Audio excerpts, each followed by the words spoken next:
I was gripping my children's hands so tightly their knuckles turned white. The preacher's voice blurred into the cold wind. Dirt, roses, and grief all mixed into one suffocating moment. That's when he leaned in, my husband. His breath brushed my ear. His words carved through me like a blade. I want a divorce. At my parents' graveside, while I stood between the weight of death and the fragile pulse of my children's fingers. I didn't cry, I didn't gasp. I just stared down at the caskets lowering into the earth, and for the first time, I knew the man I had loved was already gone. He had charm, that easy smile, the kind of ambition that makes you believe he could lift the whole world if he wanted. I thought he was my anchor, my safety.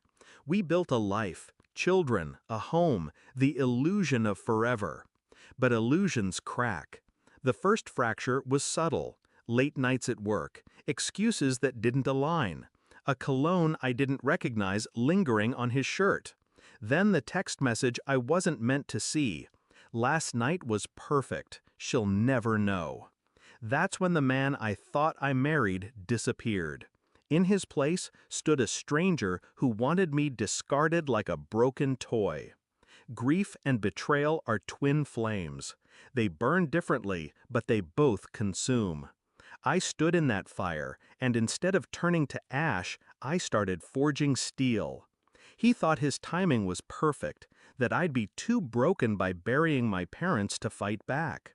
He didn't know what blood I came from, because in their passing, my mother left me something, a letter hidden in her jewelry box, sealed with wax. If you're reading this, it means I am gone. But know this, I've kept something safe for you, something you may need one day. Attached was a key, small, rusted, but heavy with promise. It led me to a safety deposit box. Inside, documents, deeds, investments. My mother, quiet all her life, had been anything but powerless. She'd been planning, saving, shielding. I wasn't penniless. I wasn't weak. I was armed.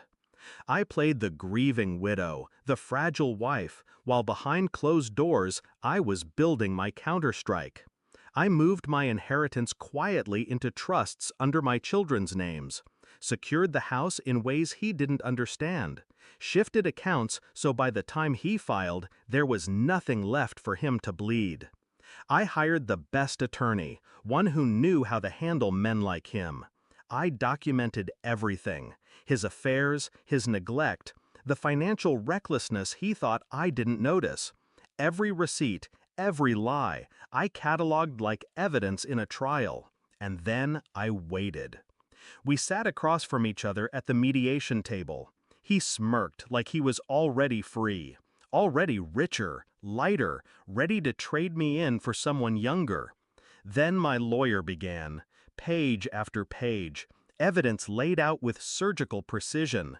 The affair, the hidden accounts he thought I'd never find, the debts he'd tried to bury. His smirk faltered, his hands clenched. By the time the judge spoke, the balance had shifted. He didn't walk away with half, he walked away with nothing but debt and shame. The house? Mine. The custody of our children? Mine. His reputation? Shattered. And the inheritance he never knew existed? Protected, untouchable. It came weeks later when he showed up at the house, defeated. He stood on the porch, the same porch where we once dreamed together. He looked at me like he didn't recognize the woman in front of him. Was it worth it? He asked, his voice hollow.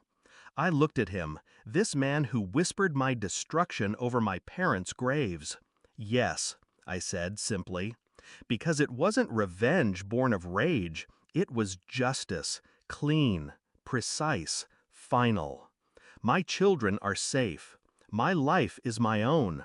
And when I visit my parents' graves, I no longer weep. I thank them for the secret, for the strength, for teaching me that silence can be power, and that survival isn't about holding on, it's about knowing when to strike back. He thought he buried me that day at the cemetery, but all he did was awaken the part of me he never saw coming. And when I finally struck, I didn't just end his game, I ended his illusion of control.